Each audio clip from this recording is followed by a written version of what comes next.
নমস্কার, Pradip Dasgupta school of law practice থেকে বলছি। আজকে আমাদের এপিসোড 10 আরম্ভ হচ্ছে। আমাদের সঙ্গে আজকে আমি পেয়েছি সুনন্দাকে, আমারই ছাত্রী এবং আমার সঙ্গেই পাস করার পর প্র্যাকটিস করছে। নমস্কার, আমি সুনন্দা চ্যাটার্জি। আমি 2024-এ ঢেঙ্কানাল ল কলেজ থেকে পাস করেছি। এখন স্যারের আন্ডারে স্যারের জুনিয়র হয়ে কাজ করছি। তো আজ আমার কিছু প্রশ্ন আছে স্যার আপনার জন্য। অনেক সময় কোর্টে কাজ করতে করতে কিছু ওয়ার্ড আমরা বুঝতে পারি না, কিছু ওয়ার্ড মানে মিনিং, তারপর সেম ওয়ার্ড দু রকমের, এগুলো আমাদের বুঝতে অসুবিধা হয়। সেগুলো যদি স্যার একটু বুঝিয়ে বলেন। স্যার, অ্যাবেটমেন্ট দু রকমের হয়, একটা ABATE, একটা ABET। এর দুটোর মধ্যে ডিফারেন্সটা কি? ABATEMENT অ্যাবেটমেন্ট, এই অ্যাবেটমেন্ট ওয়ার্ডটা সিভিল কোর্ট ইউজ হয়। এই সিভিল কোর্ট ইউজ হয়। অ্যাবেটমেন্ট কথাটা মানে হচ্ছে রদ হয়ে গেল, মানে কমপ্লিটলি স্টপড, আর তুমি কেসটা করতে পারবে না। বাই এনি মিনস, যদি আদালত দেখে কোনো কারণে যে তোমাকে আর কেসটা করতে দেওয়া যাবে না, তখন সেটা বলে you are abated, the plaintiff or dependent abated this suit. সুটটা অ্যাবেট হয়ে গেল, মানে সুটটা বন্ধ হয়ে গেল। এই ABATEMENT অ্যাবেটমেন্ট। আর ABETMENT? ABET অ্যাবেটমেন্ট, এই যে অ্যাবেটমেন্ট মানে উস্কানি দেওয়া, এটা মেইনলি ক্রিমিনাল ইউজ হয়। উস্কানি দেওয়া মানে কিরকম, ধরো শাশুড়ি বউয়ে গন্ডগোল হচ্ছে, শাশুড়ি বলতে মরতে পারিস না, মর না, এর মধ্যে তাকে তোর অ্যাবেট করছে, উস্কানি দিচ্ছে। কোনো ক্রিমিনাল কেসে যদি অ্যাবেটমেন্ট থাকে, সে অ্যাবেটমেন্টকে বলা হয় মানে তোমাকে ইনসিস্ট করছে কাজটা করতে, এত লোক মানে তুই মরিস না কেন, দিস কল অ্যাবেটমেন্ট। মানে একটা এটাকেও বলতে পারো, আবার বলতে পারো যে তুমি যদি কোনো ক্রিমিনালকে হেল্প করো কোনো কিছু করতে, সেটাকেও তুমি অ্যাবেটমেন্ট করতে পারো। বুঝতে পারছো? Next question sir, charge and chargesheet, দুটোর মধ্যে ডিফারেন্স কি? চার্জ হচ্ছে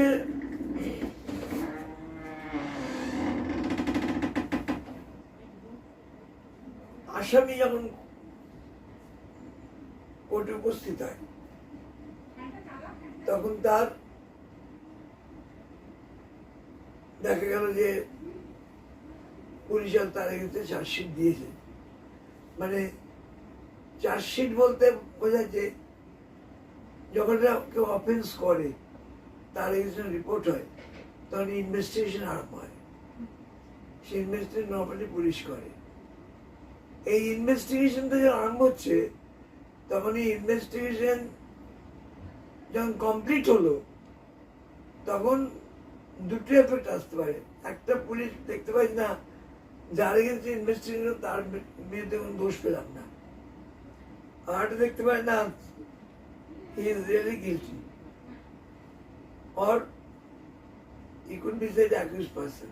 অ্যাকিউজড পারসন মানে গিলটি, অ্যাকিউজড পারসন মানে অভিযুক্ত, অভিযোগ করা হলো। তাহলে চার্জ হলো যে এই যে সেকশনগুলো তার কাছে দেওয়া হলো, যে অফেন্সগুলো তার কাছে লিপিবদ্ধ করলো পুলিশ, সেই অফেন্সগুলো তোমাকে আদালতে ডেকে নিয়ে গিয়ে আদালত তোমাকে যে অফেন্সগুলো পড়ে শোনাবে, শুনুন আপনার বিরুদ্ধে অভিযোগ যে আপনি অমুক দিন অমুক জায়গায় এই কাণ্ড করেছিলেন, আপনি দোষী না নির্দোষী। এই যে জিজ্ঞাসা করছে, এটা হচ্ছে, এই জিজ্ঞাসার কারণ হচ্ছে যে যার এটা ট্রায়ালে আগে আরম্ভ হয়, ইনভেস্টিগেশন শেষ হলো, চার্জশিট দিল, তখন এই চার্জটা ফ্রেম হয়। কেন জিজ্ঞাসা করে মানুষকে, অ্যাকিউজকে জিজ্ঞেস করে একটাই কারণ, যে সে যাতে বুঝতে পারে কোন অফেন্সের জন্য তার ট্রায়ালটা হচ্ছে। যে আপনি গত 8 তারিখে বনানী চৌধুরীকে চুলার মুঠি ধরে মেরেছে, মাথা ঢুসিয়ে দিয়েছে, তারপর তার রক্তাক্ত জখম হয়েছে এবং সেই কারণে তিনি অসুস্থ হয়ে পড়েন এবং মারা যান বা কিছু একটা হয়েছে তার। এই যে এক্সপ্লেন করা হলো, এটাতে ম্যাক্সিমাম লোকই বলে যে আমি নির্দোষ। আদালতই জিজ্ঞেস করবে বা পাবলিক প্রসিকিউটর জিজ্ঞেস করবে যে আপনি দোষী না নির্দোষী। তার নিজের দোষ তো কেউ নর্মালি স্বীকার করে না, বলে আমি নির্দোষী। যখন নির্দোষী বলে তখন কোর্ট কিন্তু করে কি, ট্রায়াল ফিক্স করে, মানে এবার বিচার আরম্ভ, দেখা যাক ওই যে বলছে নির্দোষ নির্দোষ না দোষী, এটা দেখা যায় তখন ট্রায়াল ফিক্স করে। তা চার্জ হলো গিয়ে যখন তার অফেন্স, লিস্ট অফ অফেন্সটাকে কোর্ট বা প্রসিকিউশন এক্সপ্লেইন করছে অ্যাকিউজডকে সামনে, কেমন তখন বলা এটাকে চার্জ। আর চার্জশিট হচ্ছে ইনভেস্টিগেশন করে, ইনভেস্টিগেশন শেষ হলো তখন ওটার শেষটা ইন রাইটিং, ডিটেলস রাইটিং, কি কি পেলো না পেলো সমস্তটা লিপিবদ্ধ করে সে আদালতে জমা দিল, সেটাকে বলা হয় চার্জশিট। বুঝলি তো? একটা যে বলে দিই, এই চার্জ ফ্রেম করার কারণটা কি? চার্জ ফ্রেম করার কারণ হচ্ছে প্রথমত তার বোঝা দরকার যে সে কি অফেন্সের জন্য তার বিচার হচ্ছে। সে যদি না বোঝে তাহলে এই যে আমরা যে মানুষকে বিচার করে শাস্তি দিচ্ছি, জেলে পাঠাচ্ছি, আমাদের উদ্দেশ্য কি? একটা লোককে জেল দিয়ে আমাদের কি উদ্দেশ্য, কেন দিচ্ছি? তোর কি মনে হয়? স্যার যাতে সমাজে মানে খারাপ মানুষগুলো কমে যায়, খারাপ কাজগুলো কমে যায়। কিছুটা ঠিক, কিন্তু তাকে কি জেল দিলে কমে যাবে? শুধরানোর চেষ্টা করা যায়। গুড, এই যে বললি শুধরানোর চেষ্টা করা, সংশোধনাগার, কারেকশনাল হোম নাম হয়েছে এখন, এখন আর জেল বলছে না, জেল বলছে না, কারেকশন। এই শুধরানোর ব্যাপারটা তার দশ, সে যদি নিজে বুঝতে না পারে যে আমি কি করেছিলাম, তাহলে কি করে বুঝবে ব্যাপারটা? ধর দেখলি তোর বাড়িতে একটা বিড়াল এসে মাছ খেয়ে গেল, তুই বিড়ালটা তখন ধরতে পারলি না, দাঁড়া তোকে দেখাচ্ছি। দুদিন বাদ দেখলি বিড়ালটা ছাদে বসে লোক পাচ্ছে, তুই মার মার পেছনে ডান্ডা বাড়ি মার, বিড়ালটা চলে পালিয়ে গেল। দেখা গেল বিড়ালটা রোদে বসে না, বিড়ালটা মাছ খাওয়ার রোজ খাচ্ছে চুরি করে, কিন্তু রোদে বসছে না। মানে the cat fail to understand for which he has been punished. বিড়ালটা বুঝতে পারলো না যে কেন আমাকে মারা হয়েছিল, কেন আমাকে শাস্তি দেওয়া হয়েছিল। এই কারণে তোর দেখা গেল যে এই জন্য চার্জ ফ্রেমিংটা প্রয়োজন হয়। ফরের ইনফরমেশন তোকে বলে রাখি, এই চার্জ যদি কোনো বুঝতে না পারে তাতে সাজা হবে না। ধর কোনো কারণে লোকটা হিন্দুস্তানি, বাংলা বুঝতে পারেনি, আদালতে সেটা বুঝতে পারেনি, ট্রায়াল করে বুঝতে পারেনি যে বাংলা বোঝে না, ও নির্দোষ বলে দিয়েছে। পরে দেখা গেল যে লোকটা হিন্দুস্তানি, ও হাইকোর্টে গিয়ে বললো যে আমি তো বুঝতেই পারি না, আমাকে জিজ্ঞেস করতে, বাংলায় জিজ্ঞেস করেছে, আই কুডন্ট আন্ডারস্ট্যান্ড। তার কিন্তু সাজা হবে না, সাজা দেওয়া থাকলেও সাজাটা ওয়েট হয়ে যাবে। কারণ তুমি যে সাজা দিচ্ছ, কি রেসপেক্টে দিচ্ছ? তোমাকে তো বোঝাতে হবে যে আমি এই জন্য তাকে সাজাটা দিলাম যাতে করে সে তার জীবনে শুধরাতে পারে। এটা বলছি সংশোধনাগার, বুঝতে পারলি? চার্জ আর চার্জশিট তফাৎ হচ্ছে এটা। Chargesheet of gist of offence, gist of collection of evidence against him, এইগুলোকে বলে, এটা বলে চার্জশিট। সেটা একসঙ্গে বেঁধে স্টিচ করে কোর্টকে জমা দেয়। আর চার্জ হচ্ছে এইটা। Sir next question, leading question কি? লিডিং কোয়েশ্চেন হলো, এটা নর্মালি আমরা যখন ক্রস এক্সামিন করি বা এক্সামিনেশন চিপ আর ক্রস এক্সামিনেশন মানটা বুঝিস কি? হ্যাঁ, কিছুটা স্যার, কিরকম? যদি একটু স্যার বুঝিয়ে বলেন।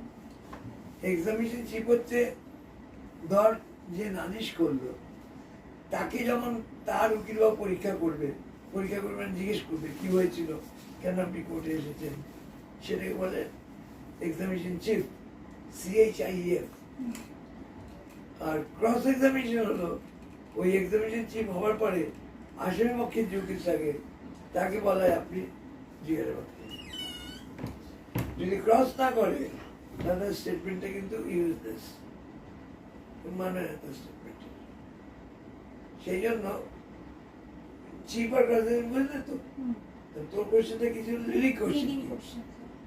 লিডিং কোশ্চেন হচ্ছে এটা এমন একটা কোশ্চেন যে তোকে আনসারটা সাজেস্ট করে দিচ্ছি, সাজেস্টিং আনসার। যেমন তোকে যদি আমি জিজ্ঞেস করি এখন তুই কোথার থেকে এলি, বলবো স্যার বাড়ি থেকে। বাড়ি থেকে। আর আমি যদি জিজ্ঞেস করি তুই এখন বাড়ি থেকে এলি তো, মানে আমি যদি না উত্তরটা দিতে চাই, ওর কোশ্চেনটা আপনি উত্তরটা বলে দিলেন। হ্যাঁ তুই এখন বাড়ি থেকে এলি তো, মানে I am suggesting the answer in my question. Question. তুই 3টের সময় পৌঁছেছিলি কালকে হাসপাতালে, আচ্ছা তুই পরশু সাম্বাজে দাঁড়িয়েছিলি, তুই পরশু কোথায় দাঁড়িয়েছিলি? Appointment question. Leading question cross এক্সামিনেশনই চলে, প্রসিকিউশন রিড করতে পারে না। কেন পারে না? কারণ প্রসিকিউশন যাকে প্রশ্ন করছে সেই ফ্যাক্টসের মাস্টার, সেই ফ্যাক্টসটা বলবে বা বলছে, সেখানে কোনোভাবে কোনোভাবে সেটা আলাদা করে অ্যাডজাস্ট করা যায় না। তার নিজের কেস নিজে বলছে, সেখানে পাবলিক প্রসিকিউটর যদি তাকে হেল্প করতে চায়, হেল্প করতে গেলে লিডিং কোশ্চেন করতেই হবে। বলবে ঘটনা কে 4জন ছিল, 4জন কে গেছিল, ওর নাম বলুন। সুমিতা আর কে ছিল? নন্দন। এ বলে দিচ্ছে তাহলে প্রসিকিউটর লিড করা যাবে না, জন্য যে প্রসিকিউটর নিজেই সব জানে। কিন্তু ডিফেন্স কেন লিড করতে পারে? লিডিং কোশ্চেন মানে বললাম যে the question is suggest answer. Defence কেন লিড করতে পারে? ডিফেন্স সত্যিটা খুঁজে বার করে, তার জন্য। আর যদি তুই এখান থেকে না আসিস, বাড়ি থেকে না আসিস, সিনেমা হল থেকে আসিস, তো মা যদি শিখিয়ে দিয়ে থাকে যে তুই বলবি না, কিন্তু বলবি আমরা বাড়ি থেকে এসেছি, আমরা বাড়ি থেকে এসেছি।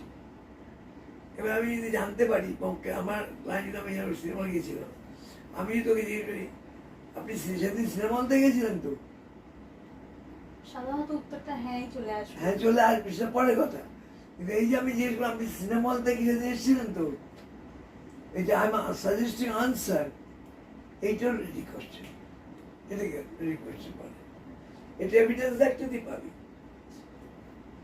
Sir next question, mens rea. Mens rea হচ্ছে ক্রাইম করার ইচ্ছা,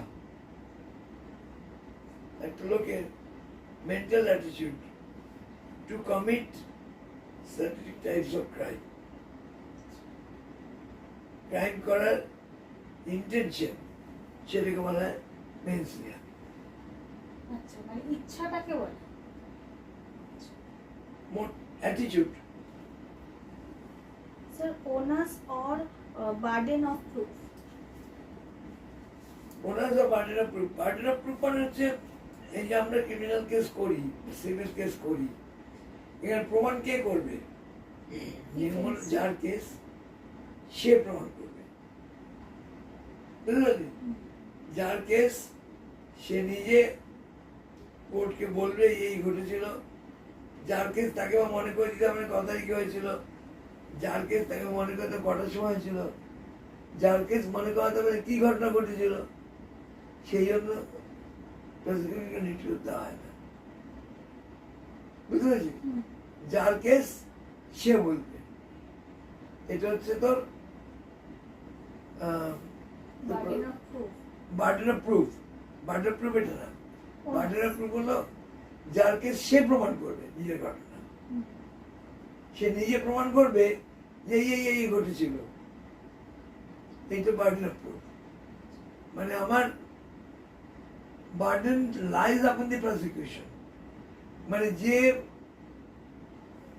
নালিশিকার অর্থাৎ যে কমপ্লেনেন্ট, তাকে তার বার্ডেনটা তার প্রমাণ করা যে কি ঘটেছে। আজকে আমি যদি চর মারি, তুই কেস করিস আমার বিরুদ্ধে, এটা তোর বার্ডেন প্রমাণ করা যে আমি তোকে চটটা মেরেছিলাম। সেক্ষেত্রে এভিডেন্স আসবে, উইটনেস আসবে। কেমন এইটা হচ্ছে বার্ডেন। ওনারটাও কি স্যার সেম? হ্যাঁ, ওটা সেমই কথা দুটো? হ্যাঁ, একই। আচ্ছা আচ্ছা। Right of private defence? Right of private defence হলো, ধর তোর বাড়িতে ডাকাত হলো, তুই একটা ডাকাতকে যে চলে যাচ্ছে, তোর পেছন থেকে একটা ক্ষীরের বাড়ি বাঁধে, দরজাতে ক্ষীর, ডাকাতটা মরে গেল। কিংবা একটা ডাকাত তোকে তোর দিকে এগোচ্ছে, তুই জানিস না তোকে কি করবে, তোর ওখানে একটা বড় লোহার বল ছিল, তুই ছুঁড়ে মারলি, এখানে মাথা লাগলো, লোকটা মরে গেল। তোর বাড়িতে ডেড বডি পাওয়া গেছে, তোকে ধরবে পুলিশ, কিন্তু তখন তুই বলবি রাইট টু প্রাইভেট ডিফেন্স, আমার প্রাইভেট ডিফেন্স না রাইট আমাকে আদালত দিয়েছে। ঘটনা এই পরিপ্রেক্ষিতে হয়েছিল, এই পরিপ্রেক্ষিতে ঘটনাতে আমরা এই করেছি, right of private defence. Private defence নিজের ডিফেন্স, আর নিজের ডিফেন্স দিতে গেলে এমনি কোনো কিছু হয় না। প্রাইভেট ডিফেন্সের কোনো সাজা হয় না?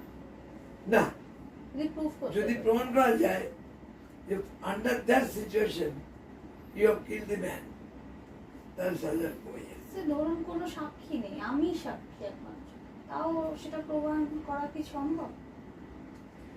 প্রসিকিউশন তখন করে কি, 164 সিআরপিসিতে ম্যাজিস্ট্রেটের কাছে একটা 164 স্টেটমেন্ট করিয়ে দেয়।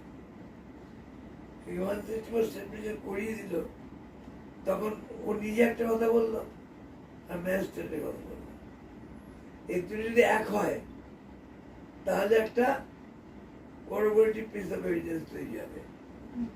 এই জন্য আমাদের এই যে ইনিশিয়ালি যে আমরা কমপ্লেন করছি, নালিশ করছি, সে নালিশ লিখিতভাবে আদালত জমা দিতে হবে। বুঝতে পেরেছি? আচ্ছা sir, next question, remand to JC and remand to PC. Remand to JC, remand to PC. Remand to JC মানে হচ্ছে একটা জেসি মানে কি? Jail custody? জেল কাস্টডি, ওইটা এসে গেছে আর কি। আচ্ছা পিসি মানে পুলিশ কাস্টডি। আচ্ছা আচ্ছা। এখন কোনো লোককে যদি কোর্টে প্রোডাকশন করা হয়, নির্মল কেউ যদি কোনো অফেন্স করে, তাকে যদি অ্যারেস্ট করে, 24 আওয়ার্স মধ্যে তাকে প্রোডাকশন করতে হবে কোর্টে। এই যে প্রোডাকশন করলো, এইবার কোর্টের 3টে অপশন আছে। হয় সে লোকটা বেল দেবে যদি বেল চায়, আর তা নাহলে লোকটাকে বেল যদি রিজেক্ট করে, বেল রিজেক্ট করে দুটো জায়গা রয়েছে, একটা হলো জেলখানা, একটা হলো নিজের বাড়ি। নিজের বাড়ি মানে তার বেল অ্যালাউড হলো। স্যার পুলিশ খানাও তো হতে পারে, পুলিশের কাছে মানে পিসিও তো হতে পারে। হ্যাঁ, পুলিশ হতে পারে, তারা পুলিশ কাস্টডি পাঠাতে পারে, জেল কাস্টডি পাঠাতে পারে। তবে জেল কাস্টডি পাঠালে ইনভেস্টিগেশন বন্ধ হয়ে যায়। ইনভেস্টিগেশন, জেলে তো পুলিশের ঢোকার অত প্রভিশন নেই। হিন্দিতে মানে যদি পুলিশ জেল চলে গেল, পুলিশ জেল ঢুকতে পারে না। পুলিশকে জেল ঢুকতে গেলে এক্সপ্লেনেশন ঢুকতে, কেন ঢুকছে, কি বৃত্তান্ত, এরা সব জুডিশিয়াল কাস্টডির মধ্যে রয়েছে। বুঝতে পারছিস? আর পিসি হচ্ছে পুলিশ কাস্টডি। যখন একটা লোককে কোর্টে প্রডিউস করা হয়, অ্যাকিউজ পার্সনকে, আসামিকে কোর্টে প্রডিউস করা হয়, তখন প্রসিকিউশন মানে পিপি সে চাইবে তার বেল না হোক, কারণ তার ইনভেস্টিগেশন কমপ্লিট হয়নি, সে বলবে আমার ইনভেস্টিগেশন কমপ্লিট হয় না, পুলিশ অফিসার ইনভেস্টিগেশন কমপ্লিট হয়নি, আপনি আমাকে আর কিছুদিন জন্য পুলিশ কাস্টডি দিন। পুলিশ কাস্টডি দেওয়ার পর তাকে জিজ্ঞাসাবাদ করা যায়। জেল কাস্টডি চলে গেলে পুলিশ তো জেলে ঢুকতে পারবে না। এতে হিন্দি সিনেমা না যে পুলিশ জেল ঢুকে গেল, পুলিশ কিন্তু জেল ঢুকতে পারে না, জেল পুলিশ আলাদা থাকে। সেই পুলিশ কি করে, তখন তাকে ইন্টারোগেট করে, থানার মধ্যে জিজ্ঞাসাবাদ করে, থার্টি মেথডও দেয়, সেটা আমরা বলতে পারবো না, মারধরও করে, আমরা অফিসিয়ালি বলি না কেউ। ইন্টারজেল এখন নিয়ম আছে, কোনো লোককে যদি পুলিশ অ্যারেস্ট করে, যে প্রোডাকশন উইথ মেডিকেল রিপোর্ট, মেডিকেলে পাঠানো হয়। মেডিকেল রিপোর্ট কেন, যেন ওকে মারধর করেনি, ওকে কোনো ইঞ্জুরি নেই ইত্যাদি, বুঝতে পারছিস? তাহলে পিসি হচ্ছে পুলিশ কাস্টডি, জেসি হচ্ছে জেল কাস্টডি।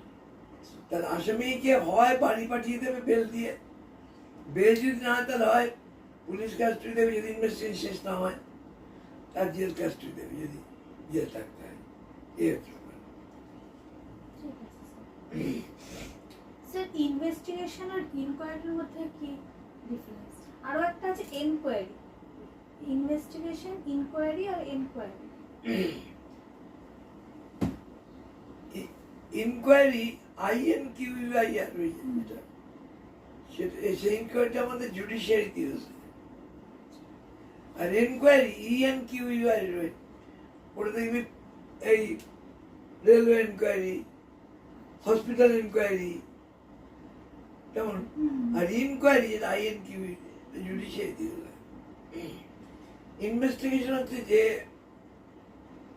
অনুসন্ধানটা, ইনকোয়ারি আর ইনভেস্টিগেশন দুটো মানে একই অনুসন্ধান। যে অনুসন্ধানটা কোর্ট নিজে করছে, জজ সাহেব নিজে নিজে করছেন, কারোর দ্বারা না, নিজে, সে হল ইনকোয়ারি, INQUIR। আর ইনভেস্টিগেশন হলো যখন সেটা অন্য কোনো এজেন্সি আত্মা হলো, তুমি ইনভেস্টিগেশন করে রিপোর্ট দাও, মানে পুলিশ, মানে পুলিশ। তো পুলিশ যে অনুসন্ধান করছে ইনভেস্টিগেশন, আর জজ সাহেব নিজে যদি কোনো কারণে করেন, তাহলে সেটা হচ্ছে inquiry. Sir, succession certificate. Success certificate মানে হচ্ছে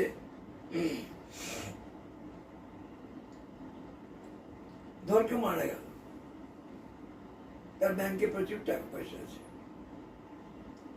এখন ব্যাংক কে যদি নমিনি করে যায়, তাহলে আইনত নমিনি থাকা সত্ত্বেও ব্যাংকে দিতে বাধ্য নয়। তাহলে কেউ যদি মারা যায়, তাহলে তার টাকা কে পাবে? তার ওয়ারিশন পাবে। বাবা ছেলে, বাবা যদি মারা যায়, তাহলে দুই ছেলে থাকে, দুই ছেলে সমানভাবে পাবে টাকাটা। এখন এই টাকাটা কার টাকা, কি বৃত্তান্ত, সেটা তো কোর্ট জানে না। সেই জন্য ওই টাকাটা পাবার জন্য কোর্টের সাকসেস সার্টিফিকেট ফাইল করতে হয়। তো কে করবে জানে? ইন্টারেস্টেড ভদ্রলোকের ওয়াইফ যে মারা গেছে, তার ছেলে মেয়ে সবাই, কারণ তাদের 5 কোটি টাকা আছে, ওয়ারিশন 5 জন, কোর্ট 1 কোটি টাকা সবাইকে দিতে হবে, কিন্তু তাকে প্রমাণ করতে হবে ওই টাকাটা যে মারা গেল রেখে দিয়ে, এরা হচ্ছে তার লিগাল ওয়ারিশন। এই লিগাল ওয়ারিশনটা প্রমাণ করা হচ্ছে সাকসেশন সার্টিফিকেট। নট দ্যাট এই লিগাল ওয়ারিশনটা একমাত্র ব্যাংক এবং টাকা, ব্যাংকের গচ্ছিত টাকার ক্ষেত্রে আসবে, আর কোনটা নয়। বাড়ি, বাড়ি গাড়ি সেও তো অটোমেটিক এসে যায়, কেউ কিছু করতে হয় না। বাড়ি যদি থাকে, আর যদি ধর তোর বাবা যদি মারা যায়, তখন তোদের যে বাড়িটা, দুভাগে অটোমেটিক ভাগ হয়ে যাবে, সেটা মিউনিসিপ্যালিটি করে দেবে ডেথ সার্টিফিকেট দেখে, দরকার না। কিন্তু ক্রিমিনাল কেস এটা প্রেসিডেন্টে আছে, যে সাকসেস সার্টিফিকেট করার কারণ হচ্ছে যে তার রিয়েলি কতগুলো সাকসেসার আছে সেটা কোর্ট বিচার করে দেয়, যে এরা এরা এরা রয়েছে, এরা রিয়েলি লিগাল সাকসেসর। কারণ দেখবি মানে নিঃসন্দেহের মধ্যে যদি মারা যায় অনেক লোকে জুটে যায়, মিথ্যা কথা বলে জুটে। এটা হচ্ছে এটা সাকসেসর করার পর কোর্ট যে অর্ডার দেবে ব্যাংকে, এই টাকাটা তুমি এই লোক এই লোক এই লোক এই লোক ভাগ করে দিয়ে দাও। এটা কি কোর্ট থেকেই বার করতে হয়? হ্যাঁ, এটা সিভিল কোর্টে বার করে। সিভিল কোর্টে ডিস্ট্রিক্ট ডেলিগেটে ডিফাইন করতে হয়। ডিস্ট্রিক্ট ডেলিগেট হচ্ছে ডিস্ট্রিক্ট জাজেরই ইকুইভ্যালেন্ট, আর একটা চেয়ার ডিস্ট্রিক্ট ডেলিগেট। স্যার মালখানা রেজিস্টারটা কি? মালখানা মানে মাল জায়গা থাকে আর কি। ফর এক্সাম্পল, পুলিশ ইনভেস্টিগেশন করতে গিয়ে যা যা মেটেরিয়াল পায় সেগুলোকে একটা সিজার লিস্ট আন্ডারে সিজ করে।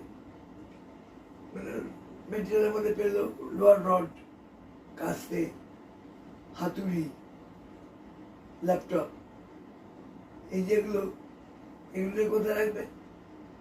এগুলো মালখানায় রেখে দেবে। বস্তার মধ্যে ভরে মালখানায় বস্তার মধ্যে নাম লিখে, এই যে নাম্বার, ওই যে মালখানা রাখছে সেটা রেজিস্টার আছে। জম্মু কমিশনার অমুক তারিখে এই মাল এখানে রাখলো, ওইটাই মালখানা রেজিস্টার। সিজার হওয়া সব জিনিসপত্রগুলো মালখানা রেজিস্টারে মালখানা রাখতে হবে। মালখান থেকে ওগুলো আবার যাবে যখন নাকি ট্রায়ালটা আরম্ভ হবে, তখন দেখতে চাই। তখন যাবে। স্যার রেস জুডিকাটা আর ডাবল জিওপার্টি? রেস জুডিকাটা ডবল জেপার্টি মানে তুই একটা লোককে দুভাবে বিপদাপন্ন করতে পারিস না, আর একটা অফেন্সের জন্য দুবার পানিশমেন্ট দেওয়া যায় না। বুঝতে পারলি? ধর একটাই অফেন্স, তুই কাউকে মেরেছিস, সেই জন্য তোর দেখা গেল বসিরহাটে কেস চলছে, আলিপুরে কেস চলছে একই কারণে। তখন তুই কোর্টকে যদি মেনশন করিস যেটা আপনার হবে এটা ডবল জিওপার্টি, আমাকে এটা বলা হচ্ছে, আমি তাহলে আমি ট্রায়াল চলছে এক জায়গায়, আবার একটা ট্রায়াল এখানে আরম্ভ হচ্ছে, তখন আর কি ফার্স্ট অফিসটা তাকে সেকেন্ড অফিস বাদ দিয়ে দেয়, উড়িয়ে দেয়। রেস জুডিকাটা এগুলো সিভিল একই ব্যাপার। সিভিলেরই দেখা যায় কোনো প্লেইন্টিফ কোনো ডিপেন্ডেন্টের এগেনস্টে একই সুট ব্যান্ডের নিয়ে দুটো কেস চালাচ্ছে, তাই জন্য রেস জুডিকাটা হয়। রেস জুডিকাটা টেম্পোরারি কথা, আর ক্রিমিনালে ডাবল জিওপার্টি, মিনিংটা সেম, দুটো কেস একসাথে চলবে। স্যার এভিডেন্স মানে এভিডেন্স কথাটা কি? Evidence, testimony and proof. Evidence কথা মানে হচ্ছে আদালত তো প্রমাণ চাইবে, আদালতের প্রমাণ চাইবে, তখন সে প্রমাণ করতে গিয়ে তোর দেখা গেল যে আদালত যে প্রমাণ চেয়েছে সেটা প্রমাণ করতে গেলে তো কমপ্লেনেন্টকে নিয়ে আসতে হবে। আর কমপ্লেনেন্টের একটা একটা প্রমাণ দিল, সেটা ক্রস এক্সামিনেশন হলো। এই যে আদালতে সাক্ষ্য গ্রহণ করা হচ্ছে এটাকে বলা হচ্ছে এভিডেন্স। পুলিশ যে সাক্ষ্য গ্রহণ করছে সেটাকেও এভিডেন্স। আদালতে সাক্ষী গ্রহণ করছে সেটাকে এভিডেন্স বলে। আর যদি ওটা ইন রাইটিং হয়ে যায় আদালতের, বলুন আপনি যে কোথায় ছিলেন, আমি যেতে ওইখানে ছিলাম, এই যে কোর্ট লিখলো, এইটা হলো টেস্টিমনি। টেস্টিমনি মানে written statement of the accuse person, এরপর টেস্টিমনি। প্রুফটা কি স্যার? প্রুফটা হলো যে কোনো ডকুমেন্টের প্রমাণ করতে হয়। কিরকম ডকুমেন্ট? ধর একটা মার্ডার কেসে দেখা গেল হসপিটাল ডকুমেন্ট দিয়েছে, লোকটা দিয়ে এখানে ছুরি মেরেছিল, বুঝতে পারছিস? এটা প্রমাণ করতে হয়। টেস্টিমনি তখনই হয় যখন কোর্ট লিখে ফেললেন। কোর্ট তুই বললি আমি ঘটনাস্থলে ছিলাম না, I was not present during the commission of offence, এই যে লেখাটা, এই লেখাটা হবে গিয়ে টেস্টিমনি। কোর্ট যে লিখে ফেলছে সেইটা হল টেস্টিমনি।